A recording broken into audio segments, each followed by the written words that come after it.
திருவருகை காலத்தின் முதல் ஞாயிறு. நற்செய்தி பகுதி லூக்கா பிரிவு 21, அருள்வாக்குகள் 25 28 மற்றும் 34 36 வரை. அரசாங்க வாகனத்தை ஓட்டிய ஒரு ஓட்டுநர் 25 ஆண்டுகளாக 10 லட்சம் கிலோமீட்டருக்கு மேலாக வாகனத்தை ஓட்டி எந்த ஒரு விபத்தும் ஏற்படாமல் அவர் வாகனத்தை ஓட்டியதால் அவருக்கு சிறப்பு பரிசு அறிவிக்கப்பட்டது. இந்த சாதனையை எப்படி செய்தீர்கள் என்று கேட்டபோது அவர் சற்றும் தாமதிக்காமல் சொன்ன எளிமையான பதில், பாதையின் மேல் விழிப்பாயிருந்து ஓட்டு. இதே அறிவுரையை தான் இயேசு பல விதங்களில் இன்றைய நற்செய்தியில் திருவருகை காலத்திற்கு தருகிறார்.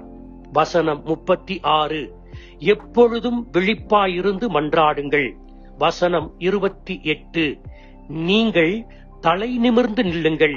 வசனம் 34, உங்கள் உள்ளங்கள் குடிவெறியாலும் களியாட்டத்தாலும் இவ்வுலக வாழ்க்கைக்குரிய கவலைகளாலும் மந்தமடையாதவாறு எச்சரிக்கையாயிருங்கள். இயேசுவின் இந்த ஆன்மீக அறவுரைகள் திருவருகை காலத்திற்கு மட்டுமல்ல, ஒவ்வொரு நாளும் நாம் ஆன்மீக வாழ்வில் பாதுகாப்பாக வாழ வழங்கப்படும் அருள் நெறி. ஒரு நல்ல கால்பந்து வீரர், ஒரு நல்ல கூடைப்பந்து வீரர் ஆடுகளத்தில் அவர்களுடைய கவனம் முழுவதும் பந்திலும் சக வீரர்கள் எங்கு இருக்கிறார்கள் என்பதில் மட்டுமே இருக்க வேண்டும். நன்றாக படிக்கின்ற மாணவன் அல்லது மாணவி அவருடைய கவனம் முழுவதும் ஆசிரியர் மீதும், ஆசிரியர் சொல்லுகின்ற படிப்பினைகள் மீதும் விழிப்பாக இருக்க வேண்டும். அதே போல கிறிஸ்தவர்களாகிய நாமும் உடலும் மனமும் ஒரு சேர இருந்து பலிப்பீடத்தில் முழு கவனத்தையும் செலுத்தி நற்கருணை கொண்டாட்டத்தில் ஜெபிக்கப்படும் இறை வேண்டல்களிலும் பாடல்களிலும் முழுமையாக பங்கு பெற வேண்டும். ரோமை கடவுளான ஜானுசுக்கு 2 தலைகள் இருக்கின்றன என்று சொல்லுவார்கள். ஒன்று முன்னோக்கி பார்க்கும் முகம், இன்னொன்று பின்னோக்கி பார்க்கும் முகம். திருவருகை காலத்தில் 2000 ஆண்டுகளுக்கு முன்னால் நிகழ்ந்த இயேசுவின் முதல் வருகையை தகுந்த முறையில் தயாரித்து கொண்டாட நாம் பின்னோக்கியும், மாட்சியோடு வர இருக்கின்ற மானிட மகனுடைய வருகையை விழித்திருந்து எதிர்பார்க்க முன்னோக்கியும் நாம் செயலாற்ற வேண்டும், விழிப்பாயிருந்து தயாரிக்க வேண்டும். த மங்க் ஹூ சோல்டு ஃபெராரி என்ற புத்தகம் திருவருகை காலத்தை தயாரிக்க ஏற்ற ஒன்று. இதை எழுதியவர் ராபின் சர்மா. இதை வணிக கண்ணோட்டத்தில் பிசினஸ் எழுதினார். இதில் 7 விதமான பழக்க வழக்கங்களை நம் வாழ்க்கையில் கடைபிடித்தால் நம்முடைய கனவுகளை நனவாக்க முடியும் என்றும் நமது இலக்குகளை எளிதாக அடைய முடியும் என்றும் சொல்லியிருக்கிறார். அவர் சொன்ன 7 பழக்க வழக்கங்களும் திருவருகை காலத்திற்கு தகுந்த முறையில் தயாரிக்க பயன்படும் பழக்க வழக்கங்கள்.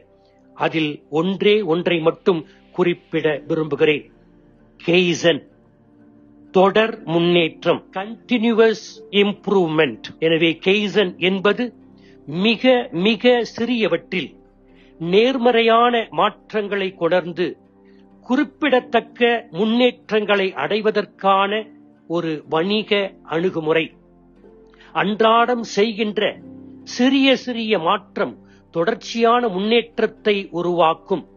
இந்த தொழில்முறை அணுகுமுறையை ஆன்மீகத்தில் பயன்படுத்தி திருவருகை காலத்தில் எப்படி இறைவனுக்கு ஏற்ற முறையில் நம்மை தயாரித்து வாழ முடியும் என்பதனை சிந்திப்போம்.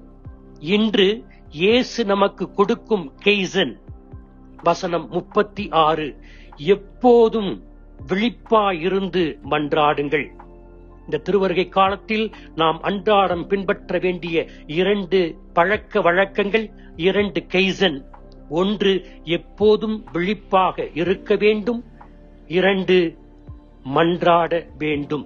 இந்த இன்றைய நற்செய்தி நமக்கு படிப்பிக்கின்ற படிப்பினைகள் என்ன?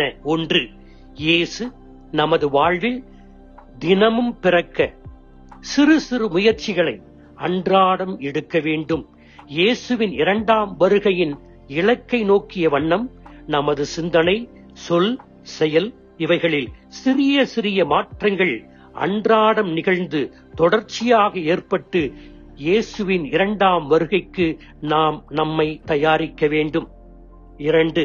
இந்த உலகத்தில் கிடைக்கும் நிலையற்ற செல்வங்களை பெற்றதால் இதுவே நிலையானது என்று நினைத்து மந்த நிலையில் வாழக்கூடாது. கிறிஸ்தவனுக்கு நிலைத்தன்மை என்று ஒன்று இல்லை. நிலைத்தன்மை என்று ஒன்று உண்டு என்றால் அவன் எதிர்பார்த்த நிலையில் இருப்பதுதான் நிலையான ஒன்று. எனவே கிறிஸ்தவன் ஒவ்வொரு நாளும் தொடர்ந்து விழிப்பாய் இருந்து எதிர்நோக்கில் வாழ்ந்து ஆண்டவர் வருகைக்கு பொறுமையோடும் நிதானத்தோடும் தன்னை தயாரிக்க வேண்டும். 3. எல்லாவற்றுக்கும் மேலாக இறைவேண்டலோடு கூடிய விழிப்பு வேண்டும் என்று இயேசு கூறுகிறார். ஜெர்மன் நாட்டை சார்ந்த ஆன்மீக ஞானி ஏஞ்சலூஸ் சிலேசியுஸ் இவ்வாறு கூறுகிறார்: கிறிஸ்து பெத்லகேமில் 1000 முறை பிறக்க முடியும், ஆனால் அதே கிறிஸ்து என்னில் பிறக்க நான் அனுமதிக்காதவரை, அதற்காக மன்றாடாதவரை அனைத்தும் வீண் என்று சொல்லுகிறார். எனவே திருவருகை காலம் முதல் ஞாயிறு விடுக்கும் செய்தி: விழிப்பாய் இருப்போம், தொடர்ந்து ஜெபிப்போம். ஆமேன்.